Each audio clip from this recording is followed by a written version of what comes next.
오늘 우리에게 주신 하나님의 말씀은 예레미야 44장 1절에서 14절입니다.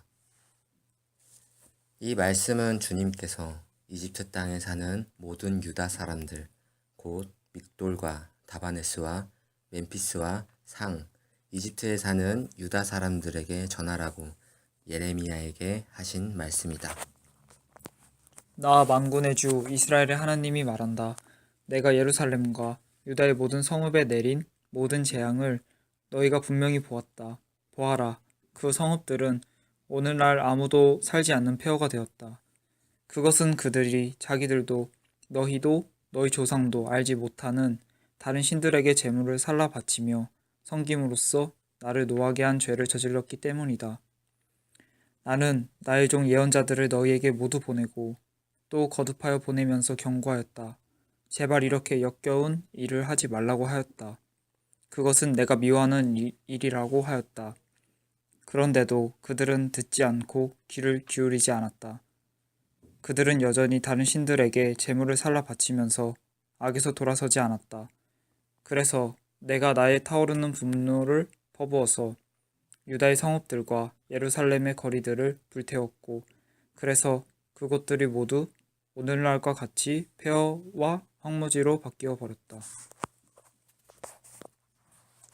그러므로 이제 만군의 하나님이며 이스라엘의 하나님인 나 주가 말한다. 어찌하여 너희는 그렇게 큰 악을 행하여 너희 자신을 해치고 있느냐? 너희는 유다 백성 가운데서 남자와 여자와 어린아이와 젖먹이들까지 다 죽게 하여서 너희 가운데 살아남는 사람이 아무도 없게 할 작정이냐? 너희는 왜 너희 손으로 만든 우상으로 나를 노하게 하며 너희가 머물려고 들어간 이집트 땅에서까지 다른 신들에게 제물을 살라 바쳐서 너희 자신을 멸절시키며 세상 만민에게 저주와 조롱의 대상이 되려고 하느냐? 너희는 유다 땅과 예루살렘 거리에서 저지른 너희 조상의 죄를 벌써 잊어버렸느냐? 그리고 유다 왕들의 죄와 왕비들의 죄와 너희의 죄와 너희 아내들의 죄를 다 잊었느냐? 그들은 이날까지 뉘우치지도 않고 두려워하지도 않으며 내가 너희와 너희 조상에게 준 나의 율법과 율례를 지키지도 않았다. 그러므로 나 만군의 주 이스라엘의 하나님이 말한다. 내가 너희에게 재앙을 내리기로 작정하였다. 내가 유다 백성을 모두 멸종시키겠다. 유다에서 살아남은 사람 가운데서 이집트 땅에 가서 머물기로 작정한 자들을 내가 없애버리겠다. 그들은 모두 이집트 땅에서 멸망할 것이다. 전쟁과 기근으로 망할 것이다. 가장 낮은 사람부터 가장 높은 사람에 이르기까지 모두 죽을 것이다. 그들은 전쟁과 기근으로 죽을 것이며 원망과 놀라움과 저주와 조소의 대상이 될 것이다. 내가 전쟁과 기근과 연병으로 예루살렘을 벌한 것과 같이 이집트 땅에 사는 사람들에게도 똑같은 벌을 내리겠다. 유다에서 살아남은 사람들 가운데서 이집트 땅에 머물려고 들어간 자들 가운데는 살아남거나 죽음을 모면할 사람이 하나도 없을 것이다. 그들이 돌아가서 살기를 갈망하는 유다 땅으로는 돌아갈 사람이 아무도 없을 것이다. 그렇다. 몇 명의 피만민들을 제외하고는 아무도 돌아가지 못할 것이다.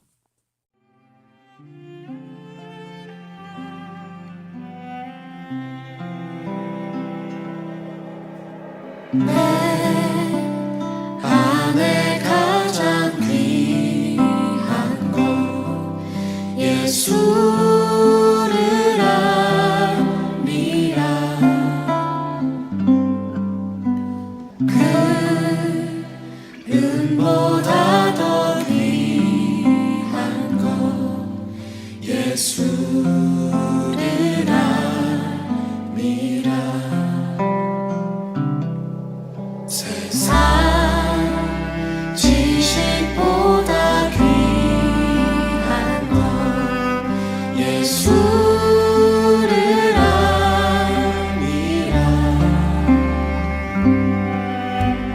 내 안에 가장 귀한 것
오늘 이 새벽도 저 여러분에게 우리 주님의 크신 은혜가 함께 하시기를 진심으로 축원합니다. 하나님께 어제도 예배 드리시고 오늘 이 새벽도 예배를 이제 드리시고 계시는데요. 여러분, 예배 드리는 이유가 뭐예요? 하나님께 영광 올려드리기 위함이에요. 네, 그건 정답입니다. 그런데 한 가지 질문을 던질 수가 있습니다. 하나님께 예배를 잘 안 드리시면 하나님은 상처 입으시겠죠? 영광을 못 받으시겠죠? 우리가 그리스도인으로서 잘 살지 못한다면 하나님 속상하셔서 속이 문드러지시겠죠? 그게 아닙니다. 이게 큰 오해입니다. 우리 신앙에서 아주 중요한 하나님에 대한 가치관을 점검할 필요가 있습니다. 여러분, 하나님은 그 자체로 이미 완벽하신 분이십니다.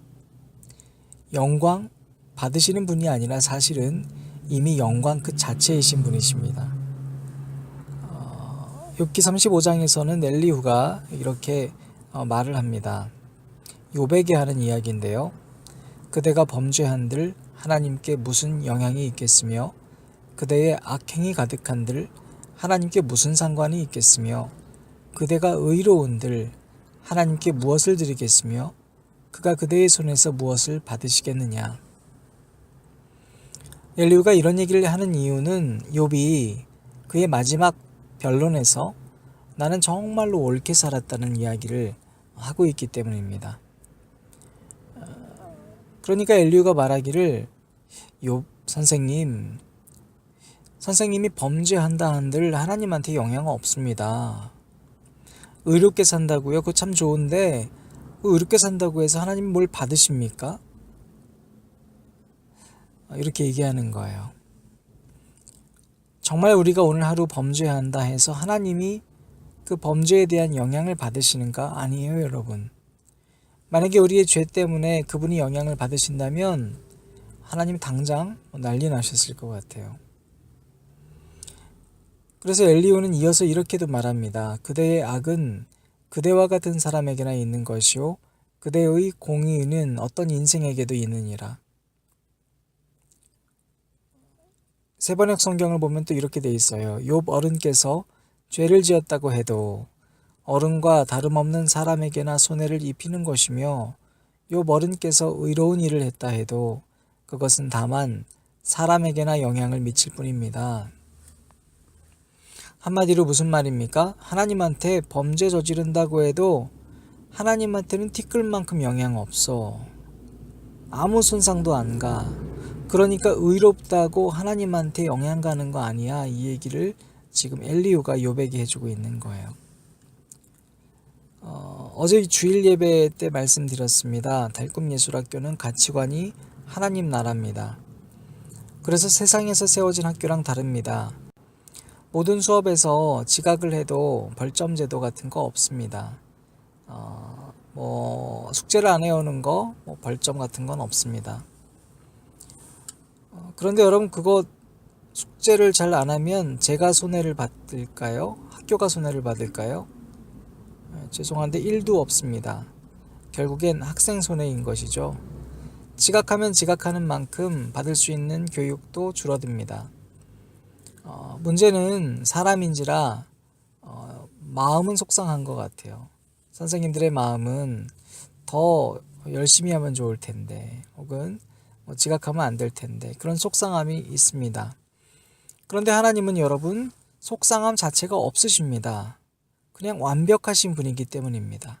그 자체이신 분이기 때문입니다. 하나님께서 모세에게 자기 자신을 소개하면서 이렇게 소개를 하셨어요. 나는 스스로 있는 자다. I am who I am 이렇게 얘기하셨어요. 다시 말하면 나는 어떠한 관계로 인해서 존재하는 자가 아니라는 거예요. 나는 어떠한 것에도 영향받지 않는 자라는 거예요. 그래서 그분은 시간 밖의 하나님, 시간의 구속을 안 받죠? 공간에도 영향을 안 받아요. 본질적으로 그렇다면 우리는 왜 예배를 드려야 할까요? 왜 그리스도인은 바로 살아야 할까요? 왜 믿음은 행함으로 이어져야 하는 걸까요? 신명기 10장 12절부터 13절까지 말씀인데요. 이스라엘아, 내 하나님 여호와께서 내게 요구하시는 것이 무엇이냐? 곧 내 하나님 여호와를 경외하며 그의 모든 도를 행하고 그를 사랑하며 마음을 다하고 뜻을 다하여 내 하나님 여호와를 섬기고. 자, 하나님께서 이스라엘 백성들에게 처음으로 요구하는 게 뭔지를 알려주시면서 뭐라고 하셨냐면 하나님 경외해라. 그리고 그렇게 하나님의 도를 행하며 살아라. 그 도가 뭐예요? 하나님 사랑하는 거다. 여러분, 하나님을 사랑하고 그의 도를 행하며 살아가는 이 삶을 왜 시켰냐면 바로 그 다음 구절에 정답이 있습니다. 내가 오늘 내 행복을 위하여 내게 명하는 여호와의 명령과 규례를 지킬 것이 아니냐. 여러분 아셨죠? 굉장히 중요한 얘기예요. 바로 우리를 위해서 그렇게 살아야 된다는 거예요. 여러분, 예배를 잘 드려보세요. 정말로 열심히 예배를 드려보세요. 앞자리부터 차지해보세요. 졸지 않으려고 정말 발버둥 한번 쳐보세요. 친한 사람끼리 앉지 말고 정말로 혼자서 단독자로 예배자의 앞에 서보세요. 그러면 여러분, 예배가 끝나면 내가 행복해지더라고요. 내가 은혜 받는 거예요. 우리 신앙의 주체는요, 여러분, 오직 하나님이에요. 예배 잘 드리는 것 너무 중요해요. 그런데 사실 예배를 통해서 우리가 하나님한테 뭔가를 드릴 수는 없어요. 그렇잖아요. 사실 예배나 삶이나 우리가 정말로 예배를 잘 드릴 때 오히려 하나님이 우리에게 채워주시는 거예요. 여러분, 오늘 본문 말씀도 똑같아요. 백성들, 그 자녀들이 우상을 숭배하고 말씀을 안 듣고 악에서 돌아오지 않았어요. 그런데도 두려워하지 않았습니다. 그러한 백성들한테 하나님께서 뭐라고 얘기하셨냐면 7절 말씀에 너희는 왜 너희 자신을 해치고 있느냐 이러셨어요. 하나님께서 손상당하신 것이 아니라 우리 스스로 우리의 삶을 망치고 있다는 거예요. 여러분, 분명히 기억하셔야 돼요. 오늘 말씀 통해서 저는 지난 수요예배 때도 말씀드렸습니다만 미가서 6장 말씀이 참 많이 생각이 났어요. 미가서 6장 말씀 여러분 보면 6절에 이렇게 기록되어 있어요. 내가 무엇을 가지고 여호와 앞에 나아가며 높으신 하나님께 경배할까? 내가 번제물로 1년 된 송아지를 가지고 그 앞에 나아갈까? 여호와께서 천천의 순양이나 만만의 강물 같은 기름을 기뻐하실까? 내 허물을 위하여 내 마다들을 내 영혼의 죄로 말미암아 내 몸에 열매를 드릴까? 사람아, 주께서 선한 것이 무엇임을 내게 보이셨나니 여호와께서 내게 구하시는 것은 오직 정의를 행하며 인자를 사랑하며 겸손하게 내 하나님과 함께 행하는 것이 아니냐. 아멘. 사랑하는 여러분, 예배 드리다가 교만해지기 참 쉬워요. 교회를 섬기다가 교만해진다는 게 정말 쉬운 일인 것 같아요. 연수가 더해져 갈수록 또 친한 사람들이 많아져 갈수록 내가 섬기는 게 많을수록 여러분 정말로 교만해지기 쉬워요. 내가 뭔가를 드린 것 같거든요. 정말로 하나님께. 여러분 꼭 기억하셔야 돼요. 우리는 하나님한테 사실 받고 있는 거예요. 하염없이 받았어요. 놀라운 은혜들. 하나님께서 오늘도 말씀대로 살고자 노력하는 모든 여러분들에게 오늘 하루도 이 미가서 말씀처럼 동행하여 주실 것을 굳게 믿습니다. 여러분, 오늘 말씀처럼 우리는 우리 스스로를 해치는 어리석음에서 이제 벗어나서 우리를 행복하게 하기 위하여 하나님 앞에 단독자로, 예배자로 홀로 서 나가시기를 주님의 이름으로 축원합니다.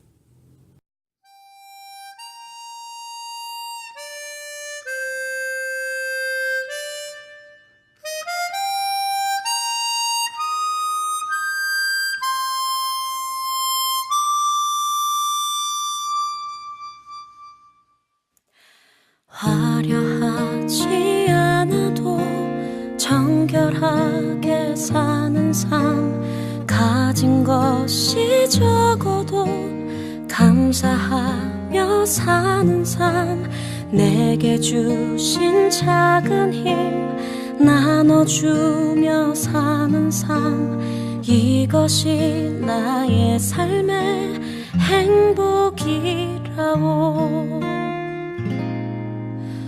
눈물 날 일 많지만 기도할 수 있는 것, 억울한 일 많으나 주를 위해 참는 것, 비록 짧은 작은 삶 주 뜻대로 사는 것, 이것이 나의 삶의 행복이라오. 이것이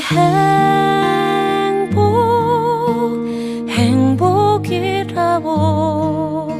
세상은 알 수 없는 하나님 선물, 이것이 행복이라오.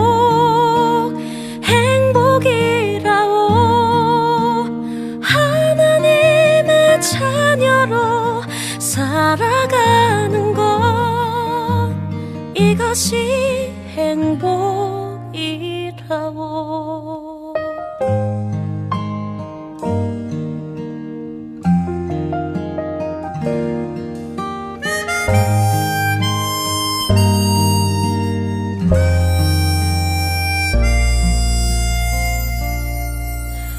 눈물 날 일 많지만 기도할 수 있는 것, 억울한 일 많으나 주를 위해 참는 것, 비록 짧은 작은 삶 주 뜻대로 사는 것, 이것이 나의 삶